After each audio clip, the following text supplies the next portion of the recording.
It's Mrs. Garver. For any of you who've taken AP classes before, you know that each spring I come in and talk to you about testing before it starts. This year we're going to do the same thing, but we're doing it online. And actually, while we're talking about testing procedure, this year it looks very, very different than it ever has in the past. So I know that some of you have probably read and seen videos and things that have been released by College Board. Others of you, I'm sure, have heard from your teachers about what this is going to look like. There's a series of 4 videos that I want you to watch. This is the first. That's kind of me talking a little bit about what you need to know from Licking Valley. And then there's 3 College Board videos. 2 are very short. One is about 16 minutes. Go through and explain to you what the testing is actually going to look like and how you need to prepare yourself for it. Okay? So to begin with, what you're looking at on the screen is a letter that is being mailed out today to AP students and their parent and guardian talking about what we know about AP testing. I went to a coordinator's webinar on Friday afternoon where they gave out the most up-to-date information. It was an online webinar. Talked to Mr. Weaver that afternoon, and then Saturday morning wrote this letter, and we're mailing it out Monday. So this is the most up-to-date information that we have, and we're getting it out as soon as we can. So I just wanted to let you know this is coming. In the letter, it outlines what testing is going to look like this year, including all of the different testing dates and times, why you would take an AP test, which remember, the test is all about the college credit. You cannot earn college credit for the class if you don't take the test and receive a score of at least a 3 or higher. If you're going to any Ohio public institution, private or out of state will set their own guidelines. But college credit is earned by taking the test. It talks about the exam this year. So as I'm sure most of you have heard, the exam has been shortened. In most cases, that means you're looking at a 45-minute test and that it would have either 1 or 2 extended response questions.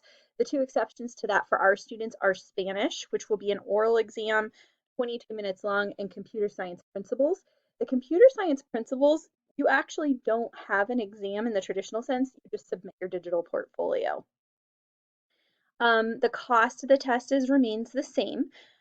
However, one thing that is changing is that their College Board is not going to charge a fee if anyone decides not to test. Traditionally, they do, and it usually would cost about around $40 ish, but this year they have waived that fee. Students who've been approved by accommodations due to a disability will receive those accommodations. And so you should have been notified by email if you were approved for accommodations and what those are back weeks ago before we actually left for the shutdown. And then questions about what do you need to do to prepare? And so that's what we're going to talk a little bit about in these videos that are coming up. So I'm not going to spend too much time on that right now. Test security. One of the videos I want you to watch is on test security, and they're going to talk to you a little bit about how they're going to be monitoring test security while you're testing at home and what the rules are to maintain test security that you're expected to follow. I do want to tell you one thing that I think is really important to note is that you're going to receive a testing ticket from College Board via email. And one thing that we were told in our session for coordinators is if you forward that testing ticket email to anybody else, it triggers a security alert because nobody else should need access to your testing ticket. So do not forward it. Don't forward it to a parent. Don't forward it to anybody else because that will trigger an issue, a response from them. And so you're going to watch a video with some more information, but that was one I thought was worth highlighting. Okay, what do you do if you run into a problem during testing? This is a big deal. College Board has shut down all of their call centers and all their support centers during the pandemic. There is nobody to call, there's nobody to email. That is true for school staff as well. There's nobody that I can call or email. That is not an option. So if you run into any troubles during testing, the only thing that you can do is submit a form that they will have available to retest in June during the testing window in June. That is our only recourse. So just to be very upfront with that we are not tech support for College Board, meaning the Licking Valley staff, we're not able to call anybody either. So that is our only course of action if you run into any kind of issues on testing day. And the test again is happening in your home on an electronic device. We assume most of you will use your Chromebook, but you can actually, depending on how you choose to do it, you may end up using your phone. You could use a different computer, tablet, whatever you would choose to use. So what have we done as a staff to try to prepare you? Well, As soon as your instructors found out about these changes, they have modified and changed curriculum to try to help target the type of questions you're going to see on the test. So I know, because we have met and talked multiple times as we've watched this unfold from College Board, that your teachers have been adjusting what they're asking you to do in class. They're refocusing you on extended response questions and things like that, and not spending as much time maybe on the multiple choice content, because they want you to be as prepared as possible. So they are doing everything they can do to prepare you for this new testing experience. I created a little kind of a thing here for you to look at, comparing a traditional AP testing experience to shutdown testing experience. And you can go through and read this. I won't read it all to you, but I will highlight a couple of things. One that is bolded there is that no matter what, whether we're in a traditional testing setting or shutdown testing, you still have to complete all of your class assignments to earn your final grade in the class. The AP test is independent. Your score on your AP test is independent of your grade in the class. So no matter what you and your family decide about testing this year, you are still responsible for every single assignment that your teacher gives you to earn the final grade in the class. Okay, so that's really important. Again, I'll let you kind of read through this. A traditional test is about 3 to 4 hours given on pencil and paper, monitored at school. This test this year will be about 45 minutes, again, with the exception of Spanish and computer science principles, and they will be done at home, and it will be done on one of your electronic devices. So it's going to look very different this year than normal. Testing security, like I said, there's a video I'm going to have you watch on that. One of the big differences, if you look at the bottom, is after multiple meetings and conversations and discussions and gathering all of the information we can from every single message board and community group and webinar and every article that's been sent out, our AP team has decided that this year we are going to allow students and families to decide which AP test their students will take. So that's going to be a little bit different, because under traditional testing, and I don't see this changing, I don't think any of us see this changing, in a traditional school year, our AP students are required to take the AP exam for every class. And I think that will continue as we go back to school in a more traditional capacity in the future. However, this year, looking at all of the changes, understanding that internet access is different for different students, and just knowing that the test is going to look so different, knowing that the College Board is waiving the fee if you choose not to take it, there's no penalty fee. We felt like looking at all of those different factors, it made sense that students and families be able to decide which tests you want to participate in. So with that in mind, it is okay for you to decide to take certain tests and not others. So maybe you're in 3 AP classes and 2 of them you feel very confident, you feel well prepared. I know your teachers have done everything they can to prepare you. So you might feel like, hey, I've got a really good shot at this. And I think this seems like a good idea. And I don't want to miss this opportunity to take a 45-minute test and get college credit. So you might decide in 2 of those classes you want to take the test, and in one of them for some reason you don't. That is okay. You can pick and choose. It doesn't have to be all one or all the other. So what do you do if you decide that you're not going to be taking one of these AP exams or more of them? There are 2 really, really important things you need to do. One is you're going to fill out a Google form to notify us. That form is not available until Wednesday, May 6th. And I'm doing that on purpose because I want this letter to have gotten to all of your houses before we make that form live, because part of that is that you have to have a conversation with your parent or guardian, and it needs to be a family decision. This isn't something that we just want you to log in and decide. You need to talk to your parents, your parent or guardian, make a family decision, and then at that point you can fill out the form. But that is very important because it lets me know how to adjust your fees. So if you have not filled the form out, I don't know that you're choosing not to take a test, and I am not going to know to adjust your fees.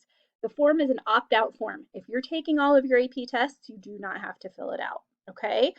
Now, you can fill that form up until the time of the test. However, if you are a senior and you want your fees adjusted before they're due to walk at graduation, okay, you have to do it by midnight on Tuesday, May 19th. The reason for that is that all of the gown pickup and all that is happening on the 21st. That allows me on the 20th to communicate with Holly and get all of our fees adjusted and things, so that at gown pickup, she has all the appropriate information because that's going to be your parents' last opportunity to pay fees, pick up your gown, and participate in this year's graduation ceremony across the stage. So that is the last date if you are a senior who needs your fees adjusted. If you have already paid your fees, you've already paid for the test. We will refund money for tests you've already paid for. However, if you are going to do that, we are not refunding until the actual invoice from AP comes, okay? So that'll probably happen toward the end of June, early July. But if you have unpaid fees, we will take off what is due. And if for some reason you ended up deciding to take the AP exam, even after filling out the form, then you would have to still pay the district for the test because this is a fee we're paying to College Board, not money we're making. So we would need you to reimburse us if that happened. Okay. If you have questions about that, I'm the person to talk to, so let me know. The second step is you need to ignore your AP testing email ticket and do not open the test. Okay. If you open the test, you're charged for the test, even if you don't submit it. So there is no way for me to tell College Board who's testing and not testing. College Board is going to send every student the test, but if you don't log in, they won't charge us for it. So the first thing you do is tell me, so I know by filling out the Google form, so I know to adjust your fees. The second thing you do is ignore the email and do not log into the test. Okay, so those are the two important things you need to know. On testing day, one of the next videos you're going to watch talks to you about making sure you're getting emails from them. But if you didn't get an email and you are testing, you can also log into My AP to get to your testing so that you know that as well. In this letter, I also included contact information for our entire team. So all that is here. If your parents want to reach out to any of us, if you want to reach out to me, please do so without any hesitation. Be happy to help. Some other things that I want you to know. This AP exam checklist is coming home with your letter. You need to go through this with your parents, and it goes over everything you need to do to get ready for the test. And look at that. There's a list of stuff. So you need to go through and make sure well ahead of testing day, not the morning of the test, but a few days before the test. This week would be good. Go through it and make sure that all of these things are taken care of. Okay. Another thing that you may have seen information about is that certain tests for us, the tests we give that this applies to are the math tests and science tests, the calculus, statistics, chemistry, physics 1 and 2, have printables. They have papers that need to be printed off or downloaded for you to access during the test. Because we know not all of you may have printers available, our secretary Danielle is going to print these off tomorrow and have them in the front office, the entrance to the high school. They'll be in file folders starting on Wednesday, May 6th. Okay. And I've reached out to your AP teachers. Some of the other AP teachers, I know Mrs. Adkins said she's going to for AP Lang. Some of them may also decide to add additional materials and have them available for you to pick up as well. And if they do that, they'll communicate with you about that. But that will start Wednesday, May 6th. You may have printable materials in the front office. If you're not sure, check with your teachers about that, okay? But if you're taking one of the science or the math tests, they will be there. If you can log in here and print these off, then you don't need to worry about it unless your teacher has given supplemental materials that you need to have as well, okay? The last thing is that you have 3 more videos that you're going to watch that I'm going to give you the links to.